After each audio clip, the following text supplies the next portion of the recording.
અમારે સોસાયટીમાં independence day. જો આ કંટ્રોલા સુધારવા બેસી ગયો.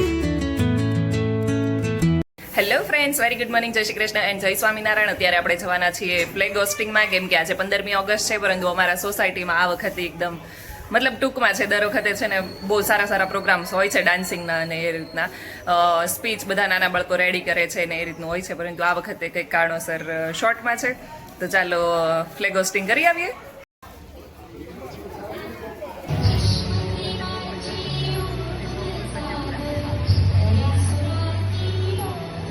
આ છે અમારા જીએસએફસીના 15મી ઓગસ્ટના સેલિબ્રેશનની ઝલક. અને જો કે અમે લોકો નહોતા જઈ શક્યા, પરંતુ મારી સુધી આ ઝલક પહોંચી હતી, તો મેં કીધું કે ચાલો તમને લોકોને પણ બતાવું.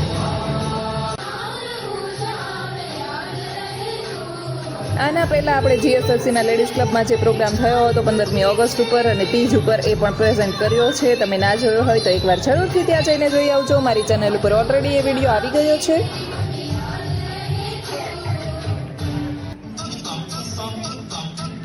આ બધા પરફોર્મન્સ જોઈને મને એવું ફીલ થયું છે કે જ્યારે નેક્સ્ટ ટાઈમ 15મી ઓગસ્ટ આવશે કે 26મી જાન્યુઆરી આવશે, ત્યારે આપણે ત્યાં રૂબરૂ જઈને પરફોર્મન્સ એન્જોય કરીશું અને તમને લોકોને પણ એન્જોય કરાવવાની કોશિશ કરીશ.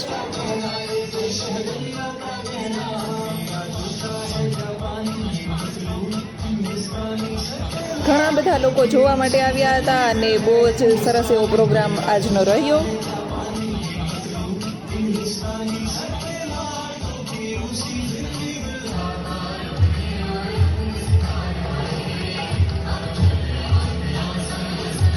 અહીંયા સ્કૂલ, કોલેજ અને યુનિવર્સિટી છે, તો એના બધા જે સ્ટુડન્ટ્સ હોય એ લોકો પણ ઘણા લોકો પરફોર્મ કરે છે.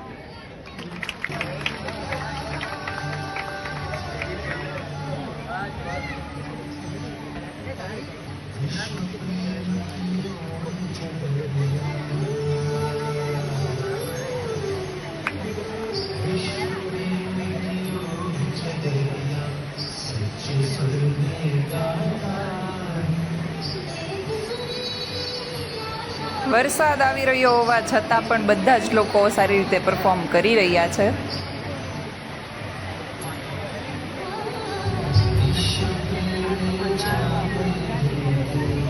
વરસાદ હોવા છતાં પણ પ્રોગ્રામ ક્યાંય પણ અટક્યો નથી અને અટક્યા વગર પ્રોગ્રામ સારી રીતે પૂરો થઈ જશે એવું લાગે છે લોકોનો ઉત્સાહ અને ઉમંગ જોઈને.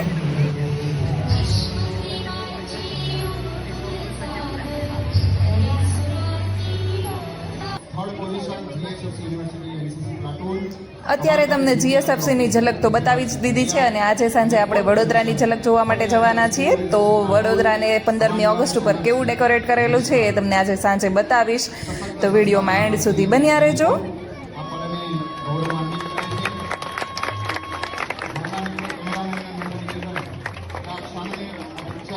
ભારતનો તિરંગો એ આપણા દેશની આઝાદી, એકતા, શાંતિ, શૌર્ય અને ગૌરવનું પ્રતીક છે. આપણા રાષ્ટ્રધ્વજને જોઈને દરેક ભારતીયના મનમાં દેશપ્રેમ અને ગૌરવની લાગણી જન્મે જ છે. જેમાં રહેલા કેસરી, સફેદ અને લીલા ત્રણેય રંગનું અલગ અલગ મહત્વ છે અને એ તમને બધાને ખ્યાલ જ હશે, એટલે હું નથી જણાવી રહી. તિરંગો એ માત્ર ધ્વજ નથી, 140 કરોડ ભારતીયોની આશા, એકતા અને ગૌરવની ઓળખ છે. તું આર્મી મેન બન્યો છે.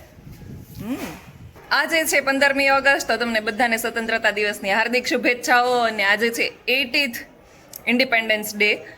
જો કે 79 યર આપણા કમ્પ્લીટ થઈ ગયા છે ને 80 યરમાં આપણે પ્રવેશ કરી ચૂક્યા. અમારી પાછળની રેસિડેન્સીમાં પણ નાના છોકરાઓએ કંઈક પરફોર્મન્સ રેડી કર્યું છે અને એ લોકો પરફોર્મ કરી રહ્યા છે. અત્યારે વૃષભ ગયા છે વણેલા ગાંઠિયા લેવા માટે, કેમ કે આજે જક્ષુ ને વૃષભ બંને ઘરે જ છે. તો ચાલો આપણે ત્યાં સુધીમાં ભગવાનને દૂધ ધરી લઈએ. અહીંયા આવી ગયા છે અમારા વણેલા ગાંઠિયા અને જોડે બની રહી છે ચા. તો ચાલો બધા ખાવા માટે. કોણે આપ્યું તને? બિપિન અંકલે. હા, દિખાતો સહી શું છે ઈ? વાવ બતાવો. જો આજે છે ને અમારે સોસાયટીમાં ઇન્ડિપેન્ડન્સ ડે પર અધરવાઇઝ છે ને બધા છોકરાઓ પરફોર્મન્સ કરે ને તો એને ગિફ્ટ આપે છે, પરંતુ આ વખતે પરફોર્મન્સ ને એવું બધું નહોતું, છતાં પણ બધા છોકરાઓને ગિફ્ટ આપ્યા છે.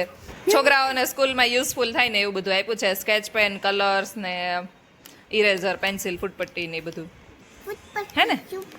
હા, જક્ષુનું ગિફ્ટ પણ આવી ગયું છે. આ આપણે નાગરવેલનું કટિંગ છે ને ટાઉનશીપમાંથી લાવ્યા હતા, અને એના રૂટ્સ જો કેટલા સરસ ગ્રો કર્યા છે. આપણે પાણીની અંદર થોડા દિવસ માટે રાખ્યું હતું અને બધા જ રૂટ્સ એટલા ફ્રેશ અને સારા ગ્રો કરવા લાગ્યા છે. તો ચાલો હવે એને વાવી દઈએ. અહીંયા મની પ્લાન્ટ હતો, એની જોડે જ આપણે નાગરવેલને વાવી દીધી છે. જો કે મની પ્લાન્ટ છે ને આખા કુંડામાં, તો આપણે અડધો કાઢી નાખ્યો છે. ચાલો પાણી પાઈ દઈએ. અહીંયા આપણે પાત્રા બનાવી લીધા છે. ચોખાનો લોટ અને ચણાનો લોટ મિક્સ કરીને કર્યા છે, કેમ કે આપણે ફ્રાય કરવાના છીએ. જે બારડોલીના પાત્રા આવે ને એકદમ ક્રિસ્પી વાળા, જો કે હું ઘણા ટાઈમથી વિચારતી હતી કે કરવા છે. આજે ફાઇનલી ટાઈમ આવી ગયો છે ને આપણે ફ્રી હતા તો કરી નાખ્યા છે. તો ચાલો હવે ફ્રાય કરી લઈએ અને જોઈએ ક્રિસ્પી રહી છે કે નથી રહેતા. જો કે મેં ચોખાનો લોટ એડ કર્યો છે એટલે ક્રિસ્પી તો રહેવા જોઈએ. અહીંયા આપણે પાત્રા ફ્રાય કરી નાખ્યા છે. હવે થોડી વાર ઠંડા થાય ને પછી જોઈએ ક્રિસ્પી રહી છે કે ઢીલા થઈ જાય છે. મોસ્ટલી મેં રેસીપી જોઈ ને તો એની અંદર એવું બતાવતા હતા કે જે આપણે રોલ વાળીએ ને બેટર લગાવીને પછી ડાયરેક્ટ કટ કરીને ડાયરેક્ટ વાટકા જેવો શેપ આપીને ફ્રાય કરી નાખવાના, પરંતુ મેં એક એવી રીતે ટ્રાય કર્યું ને તો ખુલી જતું હતું. અને પછી મેં વિચાર્યું કે પહેલાં થોડા સ્ટીમ કરી લઈએ ને પછી કટ કરીને પછી ફ્રાય કરીએ તો કઈ રીતનું રહે છે જોઈએ. એટલે આપણે એ રીતે કર્યું છે. પહેલાં સ્ટીમ કરીને સર્કલ કરી, મતલબ જે કટ કરવાના હોય એ કટ કરી લીધા છે અને પછી ફ્રાય કર્યા છે. તો હવે થોડી વાર રહીને આપણે ચેક કરીએ કે ક્રિસ્પી થઈ જાય છે કે નહીં. કેમ કે ચોખાના લોટની ગમે એ આઈટમ તમે તળો ને, ચકરી હોય કે કંઈ પણ હોય, તો એ જ્યારે સ્ટાર્ટિંગમાં તળીને બહાર કાઢી હોય ને ત્યારે થોડી નરમ જેવી લાગે છે, પરંતુ ઠંડી થઈ જાય ને એટલે એકદમ સરસ ક્રિસ્પી થઈ જાય છે.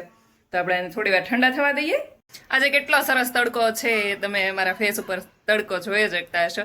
અને એની સાથે જ એક બહુ મસ્ત વસ્તુ પ્લાન્ટમાં જોવા મળી છે, એ હું તમને બતાવું. ચાલો, આ આપણો સ્પાઈડર પ્લાન્ટ છે ને એ આપણે કપમાં વાવેલો હતો.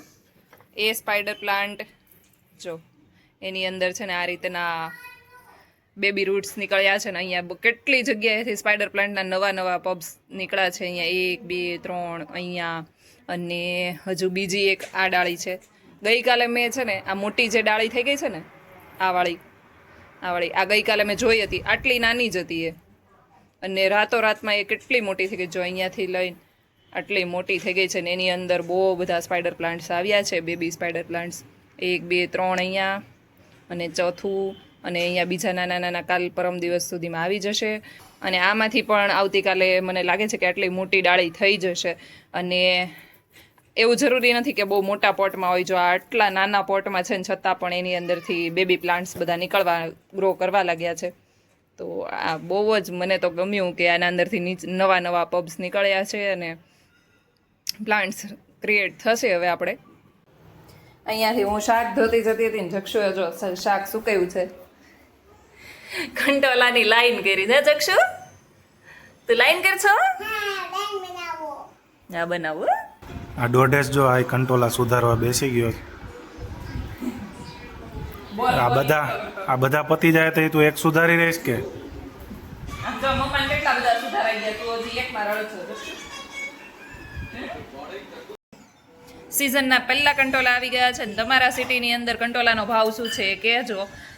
બાકી શહેરોમાં તો કંટોલા બાકી શાકની કમ્પેરિઝનમાં બહુ મોંઘા હોય છે. ચાલો તો ભગવાનને થાળ જમાડી લઈએ. આજે રાતના ભોજનમાં છે સાદી ખીચડી અને બટેકાનું રસાવાળું શાક. જમો જમો રે પ્રભુ, થાળ જમો. એકવાર સાદી ખીચડી જોડે બટેકાનું રસાવાળું શાક ટ્રાય કરજો કઢીની જગ્યા પર, બહુ જ મજા આવે. જેને કઢી ના ભાવતી હોય ને એ રીતના ખાઈ શકે છે રસાવાળું બટેકાનું શાક અને સાદી ખીચડી. મને તો એકવાર ટ્રાય કર્યું ને તો બહુ મજા આવી, એટલે અમે આજે પાછું બનાવી લીધું છે. અત્યારે આપણે વડોદરાની 15મી ઓગસ્ટની રોનક જોવા માટે નીકળ્યા છીએ અને પહોંચી ગયા છે કાલાઘોડા સર્કલ પર, અને એને કેસરી, સફેદ અને લીલા રંગની રોશનીથી શણગારેલું છે. આ સર્કલ રેલવે સ્ટેશન અને બસ સ્ટેશનથી એકદમ નજીકમાં છે, એટલે કોઈ પણ ફેસ્ટિવલ હોય કે કંઈ પણ હોય ને ત્યારે આ સર્કલને ડેકોરેટ કરેલું જ હોય છે. અને હજુ આપણે આગળ તો બીજા બધા પ્લેસ એક્સપ્લોર કરવાના બાકી છે.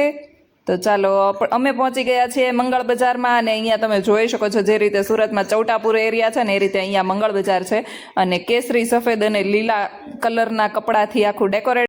હર ઘર તિરંગાની થીમ છે, એટલે અહીંયા જો બધી જગ્યાએ તિરંગાના કલરોથી શણગારેલું છે. વડોદરાનું જે રેડ ફોર્ટ છે એ પણ કેસરી, સફેદ અને લીલા રંગમાં શોભી રહ્યું છે, અને વડોદરાનું ફેમસ એવું જે સુરસાગર છે એની ફરતી વોલ છે એ પણ કેસરી, સફેદ, લીલા રંગના કલરમાં રંગેલી છે. ઇવન ઘણા ખરા કોમ્પ્લેક્સ પણ કેસરી, સફેદ, લીલા રંગમાં શોભી રહ્યા છે. તો આજ માટે બસ આટલું જ. કાલે મળીએ ફરી એક નવા બ્લોગની સાથે. Happy independence day.